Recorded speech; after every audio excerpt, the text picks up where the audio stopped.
सालोकानां त्रिलोकानां यद् विद्या दर्पणायते यद् विद्या दर्पणायते यस्य स्वयं स्वभावाप्ति प्रभावे कृतस्ति कर्मणा तस्मै संज्ञानरूपाय नमोस्तु परमात्मने नमोस्तु परमात्मने गुरुहाकान्तो नो नित्यं ज्ञानदर्शनायिका चारित्राणां गंभीरा मोक्षमार्गोपदेशिका जय देवादेव भगवान श्री अजितनाथ भगवान की जय हो। देवादेव भगवान श्री शांतिनाथ भगवान की जय हो। आचार्य भगवान श्री पूज्यपाद स्वामी की जय हो। गुरु नाम गुरु सूर्य कृष्णाचार्य श्री विराट सागर जी महामुनिराज की जय हो। मम आराध्य गुरुदेव जिनागम पंथ प्रवर्तक भाव लेंगे संत राष्ट्रों की समणाचार्य गुरुदेव विमल सागर जी महामुनिराज की जय हो। जिनागम पंथ जयवंत हो। श्रवण श्री विषम सागर जी मुनिराज की, श्रवण श्री विश्व सागर जी मुनिराज की, समस्त मुनि संघ की, अहिंसा में विश्व धर्म की जय हो। पर का करता जो माने अहंकार को लाता है करता कर्म मिटाने वाला शिव गति को पाता है ध्यान दे आत्मगुण को प्रगटाए रे जीवन है पाने के भूत कब मिट जाए रे होने अनहोने हो होने अनहोने कब क्या घट जाए रे जीवन है पाने के बोध कब मिट जाए रे जय तो जनागम पंथ हो अनादि अनिरंजन जनागम पंथ जयवंत हो। है भव्य आत्माओं, अपन सभी प्रभु की महावीर की देशना को प्रतिदिन बड़े मनोयोग से सुन रहे हैं। किस लिए सुन रहे हैं? अपने आत्मा के कल्याण के लिए सुन रहे हैं, क्योंकि जो व्यक्ति आत्म कल्याण का भाव रखकर प्रभु की देशना सुनता है वही अपना कल्याण कर पाता है। मात्र समय निकालने या टाइम पास करने के लिए जो अगर जिन वाणी को सुनता है तो मात्र अखबार पढ़ने जैसा है। जैसा कोई व्यक्ति अगर सोचे अखबार पढ़ता हुआ अभी कहे कि मैं स्वाध्याय कर रहा हूँ तो क्या कर रहा है? वो मात्र जिनवाणी का अवणवाद कर रहा है, क्योंकि स्वाध्याय वो हो नहीं सकता। स्वाध्याय हमेशा मंगल को करने वाला होता है, आत्महित के लिए होता है, और अखबार कभी भी अपना आत्महित कर नहीं सकता। जो अपना आत्महित करता है उसी को अपन स्वाध्याय का प्रारूप दे सकते हैं, क्योंकि सौ का जो अध्ययन कराए अपनी आत्मा का जो अध्ययन कराए वही स्वाध्याय है। पर आचार्य भगवनिया अपने को एक आज विशेष नई बात बता रहे हैं। अभी तक मात्र सूत्र दे रहे थे, लेकिन आज उस चीज की भ्रांति मिटा रहे हैं कि आप किस लिए उलझे हो। अपन सभी एक दूसरे में उलझे हैं। काय के लिए उलझे हैं? तो आचार्य भगवान पूज्यपाद स्वामी आज की गाथा में अपने को बता रहे हैं, कटस्य कर्ता हमिति संबंधा स्यात् द्योर्द्यो ध्यानम ध्येयम यदात्मेव संबंधा की दर्शदा। अर्थात कटस्य कर्ता हमिति संबंधा, मैं चटाई का करता हूँ, इस प्रकार का कर्ता कर्म संबंध जब भी होगा तब दो के बीच में होगा, क्योंकि चटाई अलग है और चटाई को बनाने वाला अलग है। दोनों एक हो नहीं सकते। जब दोनों एक हो जाएंगे तो कर्ता संबंध स्वतः ही समाप्त हो जाएगा। अपनी सारी भ्रांति इसमें रुकी है। अध्यात्म का जब अपने को अनुभव हो जाएगा, अध्यात्म में जब अपन अवगाहन कर लेंगे, डूब जाएंगे, तो फिर कर्ता कर्म संबंध बिल्कुल खत्म हो जाता है। क्योंकि आचार्य भगवान कह रहे हैं कि अगर संकल्प विकल्प है, आकुलता व्याकुलता है, तब तक आप अपने स्वरूप में अवगाहन नहीं कर सकती, अपने आप को स्वरूप की प्राप्ति हो नहीं सकती। आपके स्वरूप की प्राप्ति कब होगी? जब अपन अपने विकल्पों को मिटा देंगे, अपने को दूसरे का कर्ता मानना छोड़ देंगे। जब तक कर्तापन रहेगा तब तक वो कभी भी शिव गति को प्राप्त नहीं हो सकता, क्योंकि कर्ता हमेशा कर्म से बंधा हुआ है। और जब तक अपने आप को कर्ता मानेंगे तब तक कर्म का बंध होता रहेगा, और जितना जितना कर्म का बंध होता जाएगा उतना ही अपन संसार के विकल्पों में उलझ से जाएंगे। पर जब योगी क्या कर लेता है, निर्विकल्प हो जाता है, संकल्प विकल्प को मिटा देता है। निर्विकल्प ध्यान अर्थात शुद्धोपयोग की दशा को प्राप्त हो जाता है, शुद्धोपयोग की दशा में पहुंच जाता है, तो उसका फिर कर्तापन समाप्त हो जाता है। फिर ध्यान और ध्येय में कोई विकल्प नहीं रहता है। आचार्य भगवान ने अपने को आगे पहले सूत्र दिया था कि ध्यान करें किसका। अपन अगर दूसरे का ध्यान कर रहे हैं तो वह शुद्धोपयोग की अवस्था में आएगा नहीं, वह हमेशा सद्विकल्प अवस्था में ही आएगा। पर जब आत्मा ही आत्मा का ध्यान करने लग जाए, ध्यान और ध्येय एक हो जाए, तो निश्चित ही अपना विकल्प समाप्त हो जाएगा। फिर बाहरी विकल्प उसके अंदर रह नहीं सकता। पर आना चाहिए, एकता होना चाहिए, अखंडता होना चाहिए। अविनाशी चेतन पिंड स्वरूप आत्मा में ही लीन रहता है, तब जाकर वह अवस्था आती है। पर जब तक अपन उस अवस्था को नहीं पहुंच पाए तब अपन बाहरी अवस्था का अवलंबन ले सकते हैं। उसको क्या कहा है आप आचार्य भगवान ने? धर्म ध्यान कहा है। शुक्ल ध्यान की अवस्था उसको नहीं बताई, क्योंकि शुक्ल ध्यान तो तभी बनेगा जब आप अपने आत्मा में लीन हो जाओगे, फिर बाहरी कोई विकल्प आपके अंदर ना रह जाएगा। साधक को यहाँ तक भी आचार्य भगवान कहते हैं कि जब वो अपनी साधना में बैठ जाता है, ध्यान में बैठ जाता है, तो फिर उसको सामायिक प्रतिक्रमण का भी विकल्प नहीं रहता है कि मुझे सामायिक करने है या प्रतिक्रमण करना है, क्योंकि ध्यान ही सबसे बड़ी उत्कृष्ट अवस्था है। ध्यान में बैठे हुए व्यक्ति के लिए प्रतिक्रमण एक तरह से विश्व को बताया है, सामायिक एक तरह से विश्व को बताई है। जबकि सभी लोग ये कहते हैं कि प्रतिक्रमण करते रहेंगे तो अपने दोषों का प्रायश्चित हो जाएगा, अपने जितने पाप बांधे हैं उस पाप का निस्तारण हो जाएगा। पर किसके लिए? वो अपन जैसों के लिए है। जब तक अपना ध्यान और ध्येय एक नहीं हो गया, जब तक अपन भेदों में बसे हैं, क्योंकि भेद अवस्था हमें विकल्पों से जोड़ती है। विकल्प जब तक रहेगा तब तक अपने आत्मा में अपने को भेद रहेगा। पर जब अपन भेद से बाहर निकल जाएंगे, अखंड अवस्था आ जाएगी, अभेद अवस्था आ जाएगी, तो फिर किसी बात का विकल्प नहीं रहेगा। फिर न उसी को समाय करने की चिंता है, न उसको कोई प्रतिक्रमण करने की आवश्यकता है, क्योंकि जब दोष ही नहीं है, दोष ही नहीं लग रहे तो प्रतिक्रमण किस बात का। अगर कीचड़ में पैर नहीं लग गया तो फिर पैर धोने की अवस्था क्यों बढ़ेगी? पैर धोने की अवस्था तभी होगी जब कीचड़ में है। तो अपन जब तक अपने को परका करता मानते रहेंगे, पर से संबंध जोड़ते रहेंगे, तब तक किसी भी हालत में अपने अंदर निर्विकल्प अवस्था हो नहीं सकती।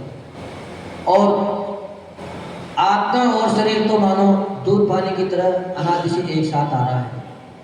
हो सकता है एक बार आपका चिंतन आत्मा का ध्यान करें, आत्मा में लीन है, पर इतनी एकाग्रता नहीं तो शरीर पर जा सकता है। कोई बड़ी बात नहीं है, विकल्प आ सकता है। कोई उपसर्ग हो गया, आपका इतना सनन नहीं है, विकल्प आ सकता है। जहाँ तक भी आप ध्यान से नहीं निभोगे, क्योंकि मात्र आप अपने तक सीमित हो। पर जो साक्षात ही दूसरी वस्तु दिख रही है, दूसरे हैं, मकान है, जायदाद है, या किसी को कार्य करने का विकल्प है, तो फिर वो तो अपने से स्वतः ही भिन्न हो गया और जब तक भिन्नता नहीं मिटेगी तब तक अपने आप को अपन संभाल नहीं पाएंगे।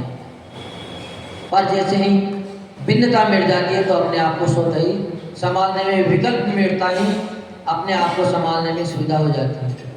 जब तक हवा चलती रहे समुद्र के पास, जब तक हवा चलती रहेगी तो कभी भी उसकी लहरें थम नहीं सकती। जैसे ही हवा रुकती है तो पानी एकदम शांत हो जाता है, समतल हो जाता है। फिर अपन चाहें उसमें मुँह देखना तो निश्चित ही अपना चेहरा भी पानी में नजर आने लग जाता है। उसमें जितने भी रत्न हैं, जितनी भी वस्तुएं पानी में गिरी हुई हैं, वो सब वस्तुएं अपने को दिखने लग जाएगी। तो कब होगी व्यवस्था ये? जब अपन अपने आप को निर्विकल्प करेंगे, विकल्प से अपने आप को दूर हटाएंगे।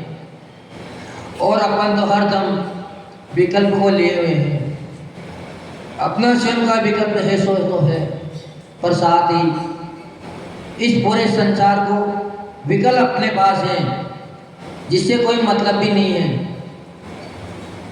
जो अपना भी नहीं है उसका भी विकल्प लिए खड़े हैं। कोई पूजन कर रहा है, सपोज करो, मान लो अपन अगर वो कोई गलती भी पढ़ रहा है, अशुद्ध पढ़ रहा है, तो क्या अपना उसका अशुद्ध पढ़ने से अपना हित होगा? नहीं होगा। अपना हित कब होगा? जब अपन स्वयं अशुद्ध पढ़ेंगे। पर अपन किसके विकल्प में फंस गए? देखो ये कितना मूर्ख है, इसको पढ़ना भी नहीं आ रहा है, अशुद्ध पढ़ा जा रहा है। अगर पढ़ना नहीं आ रहा तो क्यों पढ़ रहा है? अब भैया वो पढ़ रहा है, उसकी वो जाने, तुम क्यों विकल्प ले रहे हो? तो अपने को तो अपना विकल्प लेना है। जब तक अपना विकल्प शांत ना होगा तब तक अपने को कभी भी आत्मा का ध्यान नहीं हो सकता, देह और ध्यान एक नहीं हो सकता। देह और ध्यान के लिए अपने को विकल्प मेटना होगा, चाहे वो पर का हो चाहे अपना हो। क्योंकि चिंगारी अगर छोटी सी भी है, छोटी सी भी चिंगारी है तो बड़े से बड़े कपास के ढेर को चिंगारी जला देती है। अपने अंदर अगर रंच मात्र में विकल्प है, किसी दूसरे का भी नहीं है, स्वयं का विकल्प है, प्रशस्त विकल्प है, कोई कर गृहस्थी का विकल्प भी नहीं है, कोई ध्यान भी अपने अंदर नहीं चल रहा है, कोई दुर्ध्यान भी अपने को अंदर नहीं चल रहा है। विकल्प का आया है, मात्र प्रशस्त विकल्प आ गया।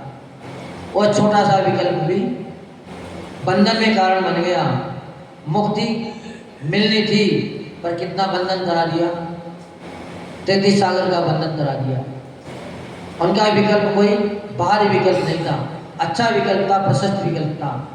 आचार्य भगवान ऐसे विकल्पों के लिए तो गृहस्थ अवस्था में सबसे कहते हैं कि ऐसे विकल्प तो सभी को पालना चाहिए, सभी को ले लेना चाहिए, ताकि अगर किसी का अहित हो रहा है और अपन सचेत करते हैं, अपने उसके बारे में सोच लें, तो हो सकता है वो भी एक दिन सही राह पे आ जाए। पर कब तक? जब तक अपन शुद्ध उपयोग में नहीं पहुंचे तब तक। जब अपन छठे गुण स्थान से ऊपर उठ गए तो फिर किसी बात का विकल्प नहीं होना चाहिए। अगर वहाँ भी विकल्प अपने जान में आ रहा है, अपने आत्मा में आ रहा है, तो अपन एक नहीं है। अपन केवल मान रहे हैं कि अपन ध्यान कर रहे हैं, लेकिन आपकी अवस्था वो ध्यान की कहलाती है।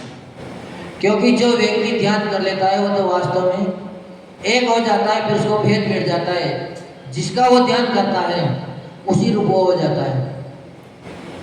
जो व्यक्ति जिसका ध्यान करता है उसी रूप उसको हो जाना चाहिए। अगर वो उस रूप हो गया, अपने आप को वैसा महसूस करने लग गया, ऐसी फील आने लग गई कि हम तो सिद्ध का ध्यान कर रहे हैं, तो कैसी फील आनी चाहिए? कहाँ हमारा कोई शरीर है ही नहीं, हम तो बिल्कुल कर्मों से रहित हैं। जब ऐसा अनुभव अपने आप को होने लग जाए, अपने आप में महसूस होने लग जाए, तो समझ लेना है कि अपन ध्यान कर रहे हैं, अपन ध्यान की अवस्था को प्राप्त हो गए। और ये सब होते हुए भी अगर विकल्प आ जाता है, बीच में अगर किंचित मात्र भी प्रमाद आ जाता है, तो अपन ध्यान में नहीं है, अपन मात्र संसारी दशा में ही है। क्योंकि ध्यान की अवस्था तो एकाग्रता की अवस्था है, फिर उसको भेद मिट जाता है, भेद अवस्था उसकी खत्म हो जाती है। जब कोई शिष्य गुरु के पास गया कि भगवान हम भी अपना कल्याण करना चाहते हैं, हमें भी कल्याण का मार्ग दिखाओ। तो आचार्य भगवान ने सर्वप्रथम उनसे यही कही, क्योंकि शास्त्र में यही बात आई है कि जो ध्यान में डूब जाता है उसका निश्चित ही कल्याण हो जाता है। वो मात्र 48 मिनट में ही अपने सब कर्मों का नाश कर देता है। जो भव भव से कर्म बने थे, अनादि से जो कर्म की श्रृंखला आई थी, वो सब बेड़ियां मात्र 48 मिनट में टूट जाती है। तो शिष्य बोला कि भगवान हमें ध्यान करना नहीं आता है, हमें कोई सरल सा उपाय बताओ ताकि हम अपना कल्याण कर लें। तो आचार्य भगवान ने क्या कहा कि तुम मात्र पूजन कर लो, माला फेर दो ताकि आपका कल्याण हो जाएगा। सरल काम में तुम्हें कोई ज़्यादा पढ़ने की जरूरत नहीं पड़ेगी, मात्र एक शब्द को आप रट लेना, उसी को ही बार बार बोलते जाना, आपका ध्यान हो जाएगा, आपकी माला फिर जाएगी, फिर आपको भारी वस्तुओं में छोड़ने में आसानी मिल जाएगी। तो उसने कहा कि भगवान हमें कोई मंत्र भी नहीं आता है, हम पूजन पाठ भी करना नहीं जानते हैं, पर फिर भी अपना कल्याण तो हम भी चाहते हैं। आचार्य भगवान ने लास्ट में जब वो अड़ी गया कि हमें तो अपना कल्याण करना है, हमें कल्याण का मार्ग आप बताइए, तो उसने कहा कि सबसे सरल मार्ग है मात्र शांत होकर बैठ जाओ। तुम्हें करना कुछ नहीं है, न मंत्र जपना है, न तुम्हें हिलना है, न तुम्हें डुलना है, न ही किसी को तुम्हें देखना है। अगर इतना तुम कर लोगे तो निश्चित ही तुम्हें शिव की प्राप्ति हो जाएगी, ध्यान की प्राप्ति हो जाएगी। क्योंकि सब अवस्था काहे के लिए कर रहे थे, आलम्बन काहे के लिए ले रहे थे, तो शांत होने के लिए। क्योंकि जब व्यक्ति अंतर आत्मा ही शांत हो जाता है, विकल्प खत्म हो जाते हैं, तो बिल्कुल ही आत्मा उसकी बिल्कुल निर्विकल्प दशाओं को प्राप्त होती हुई चली जाती है। फिर उसके अंदर कोई भी चाह नहीं रहती है। जितना व्यक्ति शांत होता जाता है, उसकी चाह वैसे ही धीरे धीरे खत्म होती जाती है, इच्छाएं खत्म होती जाती हैं, और जैसे ही इच्छाएं खत्म होगी वैसे ही संबंध खत्म हो जाएगा। पर अपन सोचते तो क्या है कि अपन ध्यान की अवस्था पहुंच जाएं, लेकिन अपन हमेशा संबंध बनाने में जुटे हैं। और जब तक संबंध रहेगा, एक से दूसरे का संबंध रहेगा, तब तक अपन कभी भी अपने आत्मा का कल्याण नहीं कर सकते। कल्याण तभी होगा जब अपन संबंधों से दूर हो जाएंगे, क्योंकि संबंध हमेशा विकल्प देते हैं। क्या देते हैं? विकल्प देते हैं। अगर आत्मा शरीर का संबंध नहीं बनाती तो क्या उसको दुख सहन करना पड़ता? नहीं करना पड़ता। उसको संसार में भटकना पड़ता? नहीं भटकना पड़ता। जितना जितना संबंध बनाते जाते हैं उतना ही भटकन बढ़ती जाती है। जितना जितना अपन पहचान बनाते जाएंगे उतनी ही अपनी भटकन बढ़ती जाएगी। तो आचार्य भगवान कह रहे हैं कि तुम्हें सब तरह से अपना ध्यान बंद करना पड़ेगा। जैसे एक कछुआ है, उसको अगर कहीं से आवाज़ आ जाए, थोड़ी सी आहट आ जाए, तो तुरंत ही अपने सारे अवयवों को अपने अंदर समेट लेता है। जब वो अपने अंदर समेट लेता है तो फिर उसको किसी बात का डर नहीं रहता है। यहाँ तक कि अगर कोई पत्थर भी मार दे तो भी उसको कोई परेशानी का अनुभव करने नहीं पड़ेगा। तो आचार्य भगवान यही उसको शिक्षा दी कि बेटा अगर तुम कुछ जानता भी नहीं है, तुम्हें मंत्र भी नहीं आते हैं, तंत्र भी नहीं आते हैं, या पूजन पाठ भी तुम्हें करना नहीं आता है, तुम पढ़े लिखे भी नहीं हो, तुम्हें स्वाध्याय भी करना नहीं आ रहा है, कोई बात नहीं, फिर भी तेरा कल्याण हो जाएगा। कब हो जाएगा? जब तू पर से संबंध हटा लेगा। पर से तू विच्छेद, अपना विच्छेद कर ले। मात्र न किसी को देखना है, न किसी से बोलना है, क्योंकि जो बोलता है, जिसके लिए तू सुना रहा है, वो सुनता नहीं है, वो तो निर्विकल्प है, उसको सुनाई नहीं देता है। और जो सुनता है वो तुम्हारे सुना से नहीं समझेगा, क्योंकि आत्मा कभी भी सुनती नहीं, आत्मा कभी भी बोलती है। ये सब मात्र पुद्गल की बातें हैं। और जब तक तुम पुद्गल से संपर्क बनाता रहेगा, जब अगर किसी को देखता रहेगा, तो कभी भी तेरा ध्यान हो नहीं सकता, तेरे को निर्विकल्प तो बन नहीं सकता। ध्यान तभी बनेगा जब तुम इन सब बातों से दूर हट जाओगे। जैसे ही तुम अपने आप में आते जाओगे और कर्तापन आपका दूर होता जाएगा, वैसे ही आपकी निर्विकल्प अवस्था बनती जाएगी। पर अपन दूसरों के समझाने में लगे हैं, दूसरों को पढ़ाने में लगे हैं, जबकि अगर दूसरे के समझाने से व्यक्ति समझ जाता तो फिर भगवान आदिनाथ के समझाने से महर्षि उसी समय समझ जाता, नहीं समझ जाता। पर जो होना है वो तो निश्चित है। विधि के विधान को कोई टाल नहीं सकता, मात्र अपन अहंकार ला सकते हैं। पर अहंकार को अपने को मिटाना है। किस लिए? मात्र अपने कल्याण के लिए। कर्ता कर्म संबंध अपने को मिटाना है। जब अगर ये संबंध मिट जाएगा तो फिर निश्चित ही अपना आत्मा का कल्याण होना निश्चित है। फिर ये दशा अपने अंदर किसी भी हालत में नहीं रह सकती। संबंध कैसा कोई कहता है, मेरे जैसा ध्याता इस संसार में नहीं है। इसके लिए आचार्य भगवान कह रहे हैं कि ध्यान किसका, किसने ध्यान किया? तुमने अपना ही ध्यान किया या फिर किसी और का ध्यान किया? अपने ध्यान में जब आ जाओगे, अपने अंदर आ जाओगे तो आपका अहंकार मिट जाएगा। और जब तक आप दूसरों को शिक्षा देने लायक रहोगे, दूसरों को सुधारने की जब तक आपके अंदर कर्ता भाव रहेगा, बनाने का जब तक अपना भाव रहेगा, तब तक आपके अंदर अहंकार आता जाएगा। और जब तक अहंकार आता रहेगा तब तक अपन निर्विकल्प हो नहीं सकते। और निर्विकल्प होंगे नहीं तब तक अपने लिए ध्यान की अवस्था किसी भी अवस्था में नहीं बन सकती। 6 डाला में भी एक लाइन आती है, ध्यान ध्याता विकल्प, ध्यान ध्याता ध्येय को विकल्प ज्ञान में विकल्प।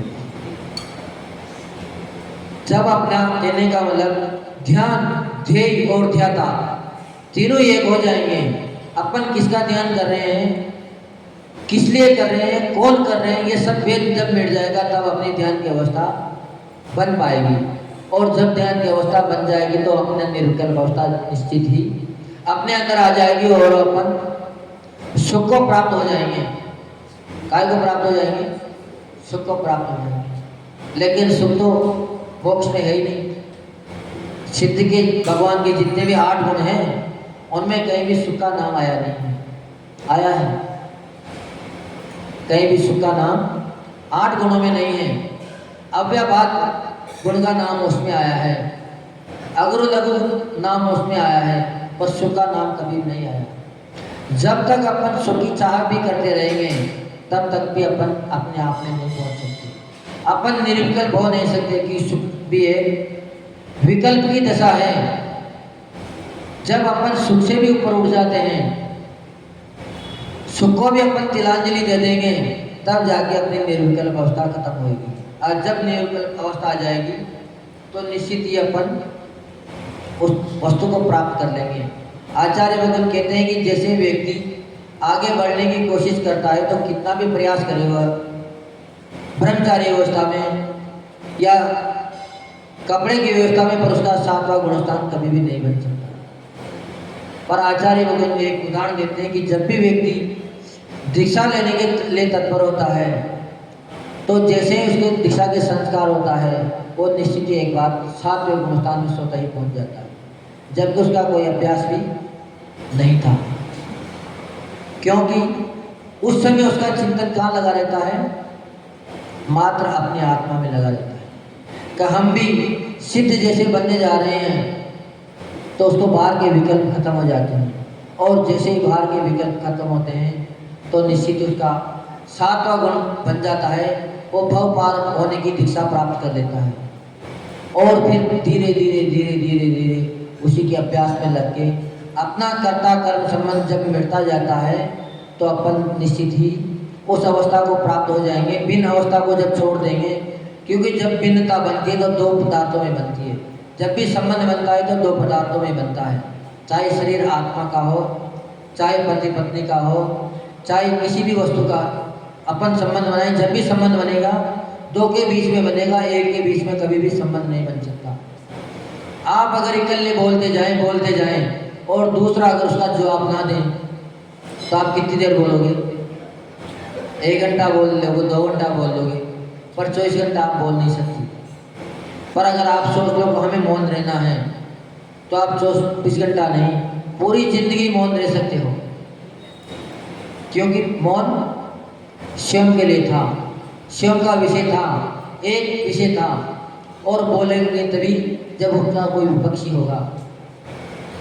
अगर विपक्षी नहीं तो आप बोल नहीं सकते। क्रोध अगर आपको करना है और उस क्रोध का अगर प्रतिकार अगर नहीं आ रहा है तो आप क्रोध कर नहीं सकते। क्रोध मात्र क्षण भर के लिए आता है, क्योंकि जो क्षण भर के लिए अपने जीवन में आता है वही इस जीवन के लिए सबसे बड़ा खतरनाक होता है। और जो हमेशा रहने वाला है उसको जीवन से कभी भी संकट नहीं आ सकता, वो अपने आत्मा का कभी अहित नहीं करता। क्षमा अगर जीवन पर आ गई तो क्षमा कब तक रहेगी? हमेशा रहेगी, हमेशा क्षमा रह सकती है। यहाँ तक कि शिव अवस्था में भी क्षमा रहेगी, वो भी समता में रहेंगे, क्योंकि उनको तो कोई विकल्प ही नहीं है। शरीर नहीं तो उनका कोई ऐसा कारण ही नहीं बनेगा। पर अपन सामायिक में तो बैठने की कोशिश करते हैं, कहते थे यही कि हम सामायिक में जा रहे हैं, अब हमें सामायिक करनी है, लेकिन आप सामायिक में जा नहीं रहे, आप तो विकल्प में जा रहे हैं। अब जब तक अपन विकल्प में जाएंगे तब तक सामायिक हो नहीं सकते। सामायिक तो मात्र समता का नाम ही सामायिक है। जितने आप समता में आते जाओगे, अपने में आते जाओगे, संबंध को दूर करते जाओगे, उतनी ही आपकी सामायिक उत्कृष्ट होती जाएगी। अपन सामायिक के लिए भी क्या करते हैं? साधन जुटाते हैं, जबकि सामायिक के लिए साधन जुटाने की कोई आवश्यकता नहीं। सामायिक तो आप चाहो तो छत में बैठ के भी कर सकते हो, जंगल में बैठ के भी कर सकते हो, शमशान में बैठ के भी कर सकते हो, और कमरे में बैठ के भी कर सकते हो। लेकिन अपन सब अज्ञानी जीव मूढ़ हैं। अपन सामायिक के लिए भी व्यवस्था जुटाते हैं। यहाँ तो गर्मी है, पंखा होना चाहिए, ऐसी होना चाहिए, जब जाके हमारा ध्यान लगेगा, हमारा मन लगेगा। पर साधन कभी भी आपको सामायिक में ला नहीं सकता। साधन हमेशा विकल्प देगा। हो सकता है कुछ मिनटों के लिए आप विकल्प रहित हो जाओ, क्योंकि सुख की जहाँ अनुभूति हो जाती है तो आदमी शांत हो जाता है। पर दूसरी क्षण अगर लाइट चली गई तो फिर आपकी सामायिक होगी। और अगर आपने अभ्यास कर लिया कि हमें सामायिक करना है मात्र, हमें ऐसी की जरूरत नहीं है, पंखे की जरूरत नहीं है, तो फिर कितनी भी भीषण गर्मी हो जाए फिर भी आपकी सामायिक सहजता में हो सकती है। तो सामायिक मात्र समता का नाम ही सामायिक है। अपने को पर से का कर्तापन मिटाना है, पर से संबंध मिटाना है। धीरे धीरे अगर जब पर का संबंध मिट जाएगा तो निश्चित ही अपन निर्मलता को प्राप्त हो जाएंगे और अपने आत्मा का कल्याण कर लेंगे। तो आचार्य भगवान ने आज अपने को इस कारिका में यही बताई है कि अगर आप अपने आप को श्रेष्ठ बनाना चाह रहे हो, सिद्ध अवस्था को पाना चाह रहे हो, तो धीरे धीरे निश्चित ही पर को छोड़ते जाओ, संबंध को छोड़ते जाओ। जब आप अपने में आ जाओगे तो निश्चित ही आपका कल्याण हो जाएगा। जो परम पूज्य राष्ट्रीय की समनाचार्य गुरुदेव विमर्श सागर जी महामुनिराज की जय। श्रवण सिंह सब सागर जी गुरुदेव की, श्रवण सिंह स्वर्ग सागर जी गुरुदेव की, समस्त मुनि संघ की। क्या पता चला? क्या चला? ध्यान में लेके सारे हैं। ध्यान को ध्यान है भैया, विकल्प रहित होना है और विकल्प पूर्वक तो कुछ नहीं करना। एक बात कहूँ कह दिया, विकल्प पूर्वक तो भगवान की स्तुति भी मत करना, विकल्प पूर्वक तो भगवान की स्तुति भी मत करना, और इच्छा सहित तो कोई पूजा भी मत करना। क्या कहा? विकल्प सहित भगवान की पूजा भी मत करना, स्तुति भी मत करना। क्यों नहीं करना? भाई अच्छी बात है, क्यों मना कर रहे हो? विकल्प सहित कार्य विकल्प में ही अटका रह जाता है। और विकल्प रहित कार्य आपको मोक्ष देने वाला बन जाता है। एक युक्ति एक लाइन कही जाती है कि भक्ति भवतारिणी है। कैसी है भक्ति? भवतारिणी है। तो कैसी भक्ति होनी चाहिए? वो विकल्प सहित। जब तक भक्ति विकल्प रहित नहीं होगी तो भवतारिणी नहीं, संसार देने वाली ही बनेगी। और यदि संसार चाहिए तो भैया मत आना हमारे पास, बहुत जगह है, वहां जाके संसार ले लो। यहाँ तो संसार छुड़ाने का नाम है, संसार